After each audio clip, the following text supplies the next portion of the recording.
వరంగల్ వేదికగా జరిగిన రైతు సంగ్రామ సదస్సులో కాంగ్రెస్ ప్రభుత్వంపై బీఆర్ఎస్ వర్కింగ్ ప్రెసిడెంట్ కేటీఆర్ నిప్పులు చెరిగారు. వరంగల్ జిల్లా కాకతీయ పౌరుషాల గడ్డ అని కొనియాడిన కేటీఆర్ ఇక్కడి నుండే కాంగ్రెస్ ప్రభుత్వ వైఫల్యాలపై పోరాటాన్ని ఉధృతం చేస్తామని ప్రకటించారు.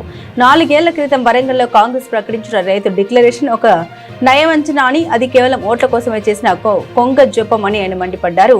డిక్లరేషన్ లో ఇచ్చిన 34 హామీలు గాలి కొదిలేశారని, 100 రోజుల్లోనే నెరవేరుస్తామని చెప్పి నెలలు గడుస్తున్నా అతిగతి లేదని ధ్వజమెత్తారు. కాంగ్రెస్ మాటలు నమ్మి ఓట్లు వేసిన రైతులు నేడు అరిగోస పడుతున్నారని ఆయన ఆవేదన వ్యక్తం చేశారు.